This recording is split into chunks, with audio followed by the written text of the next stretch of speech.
Uyg'ur Akademiyasi qurilganligining 15 yilligini xotirlash faoliyatidan ta'sirotlarim. Men Uyg'ur Akademiyasining eng kona a'zolaridan biri bo'lish suhbatim bilan Uyg'ur Akademiyasi qurilganligining 15 yilligini tabriklash va Uyg'ur o'quvchilarni tarbiyalash kursida leksiya so'zlash maqsadida 7-oyning 12-kunidan 7-oyning 16-kunigacha Istanbulda bo'ldim. Mening bu qitimqi İstanbul safarim gerçi aran 4 kun davom qilgan bo'lsa-mu, ammo u 4 kun nihoyatda ahamiyatli o'tdi.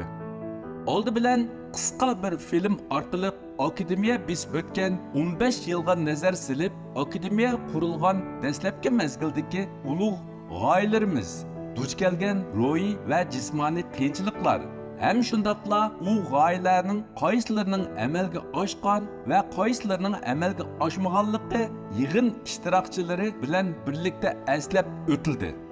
Ondan yig'in ishtirokchilarining savollariga javob berish bilan birga akademiyaning yaqinqi yillardan beri markazlik holda qilayotgan xizmatlari va bundan keyin qilmoqchi bo'lgan xizmatlar to'g'risida samimiy suhbat ilib bordik. Uyg'ur Akademiyasi 2009-yili 9-oyning 9-kuni doktor Erkin Sidiqning yetakchiligi va qo'llab quvvatlashi bilan İstanbulda o'qitish va tadqiqot bilan shug'ullanayotgan 9 Uyg'ur ziyolisi tarafidan qurilgan. Ham shundaqla dunyoning o'xshamagan davlat va rayonlarda ishlayotgan Uyg'ur fan tadqiqotchi, adib va mutaxassislar bilan oliy maktablarda o'qiyotgan Uyg'ur o'quvchilar bo'lib, yuzlarcha Uyg'ur ziyolilaridan tashkil topgan fidokor a'zolari bilan birlikda Uyg'ur fan muarifining taraqqiyoti, Uyg'ur milliy ro'yining uyg'onishi va Uyg'ur ixtisoslik xodimlarining yetishib chiqishi uchun xizmat qiladigan bir ilmiy organdir. Uyg'ur Akademiyasi Uyg'ur ziyolilarining o'zaro hamkorligini amalga oshirishga turtki bo'lib, ilm-fan orqali Uyg'ur milliy ro'yini uyg'otish va milliy kimligini qo'g'dash bilan birlikda Uyg'urlarning milliy mustaqillik ko'rishida Uyg'urlar ehtiyojli muhim sohalarda ixtisoslik xodimlarning yetishib chiqishi uchun xizmat qilishni o'zining burchi qilib bekitgan. Akademiyaning nishoni bo'lsa, muajiratda Uyg'urlar tarafidan bir universitet qurib, Uyg'urlar ehtiyojli muhim sohalarda ko'plagan ixtisoslik xodimlarni yetishtirish orqali erkin va demokratik, mustaqil Sharq Turkiston davlatining asli kelishi uchun xizmat qilishdir. Bugungi kunda Uyg'ur Akademiyasi Dr. Rishad Abbosning boshchiligida Turkiya, Amerika, Kanada, Yevropa, Yaponiya, Avstraliya va O'rta Osiyodan bo'lib jami 20 davlatga kengaygan Uyg'urlarning fan muarifi va milliy yangining yuksalishi uchun xizmat qiladigan xalqaro ilmiy bir organga aylandi. Uyg'ur Akademiyasi qurilganligining 15 yilligini tabriklash faoliyatiga ulabla Uyg'ur yoshlarini tarbiyalash kursining ochilish murosimi o'tkazilib, kursga qatnashish uchun dunyoning har qaysi joylaridan kelgan 18 yoshdan 24 yosh orasidagi 42 nafar Uyg'ur yoshlari o'zlarini tanishtirib o'tdi.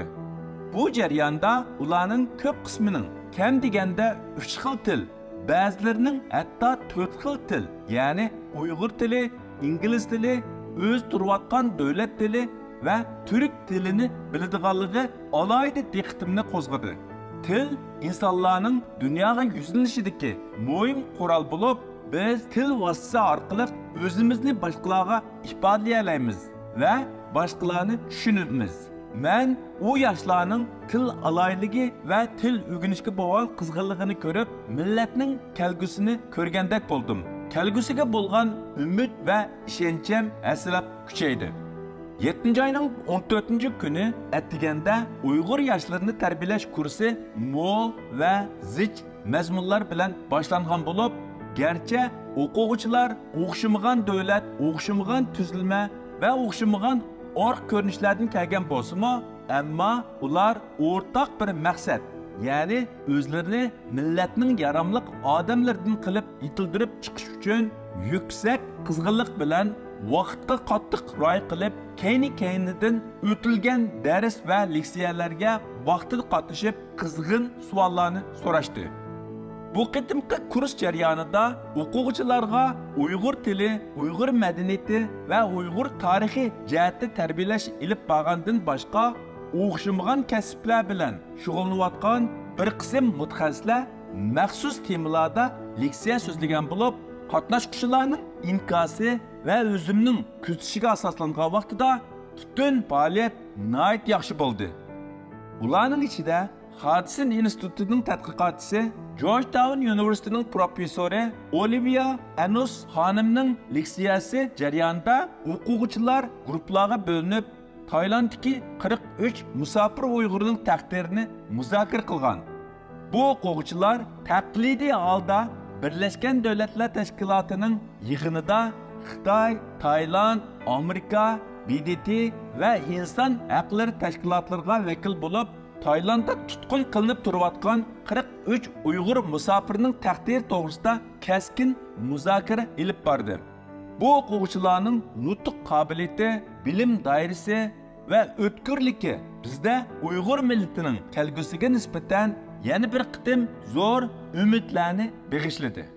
Kursning 3-kuni vaqt munosabati bilan men Istanbuldan ayrilib xizmatimga qaytib keldim.